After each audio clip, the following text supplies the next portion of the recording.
एक ऐसे देवी जिनकी पूजा निषिद्ध कर दी गई थी, जबकि वे भगवान शिव की पुत्री थी। पर क्यों? उन्हें स्वर्ग में स्थान कैसे प्राप्त हुआ? कथा यही से आरंभ होती है।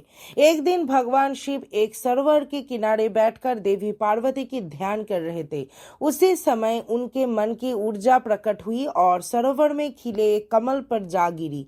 इसके बाद भगवान शिव कैलाश चले गए। वह दिव्य ऊर्जा शीघ्र ही एक कन्या शिशु में परिवर्तित हो गई। वो कमल नागलोक का था। नागराज वासुकी ने उस कन्या को देखा और उसे नागलोक ले गए। वहां सप्तर्षि कश्यप और नागमाता कद्रू ने उसे अपने पुत्री के रूप में स्वीकार किया और नागराज वासुकी ने उसे अपनी बहन माना।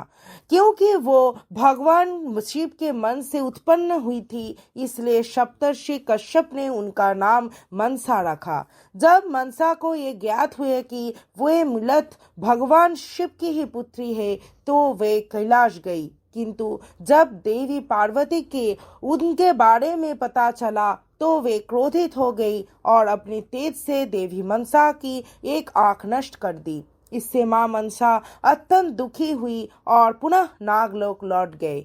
मां मनसा का विवाह जरत्कारु मुनि से हुआ। उनसे महान ऋषि आस्तिक तथा 8 नागों का जन्म हुआ। इसके बाद जरत्कारु मुनि कठोर तपस्या के लिए मां मनसा को सदा के लिए छोड़कर चले गए। जरत्कारु मुनि के साथ मां मनसा की विवाह के कारण मां मनसा के दूसरे नाम जरत्कारु भी है। वहीं स्वर्ग के देवताओं के वस्त्र धोने वाले देवी नेता धोपानी उनके एक घनिष्ठ सखी बन गई। एक दिन मां मनसा स्वर्ग गई, किंतु वहां उनके बैठने को स्थान नहीं मिला, क्योंकि पृथ्वी पर कहीं उनका पूजा नहीं होता था। उसी समय अप्सरा उषा और उनके पति अनिरुद्ध स्वर्ग के प्रांगण में नृत्य कर रहे थे।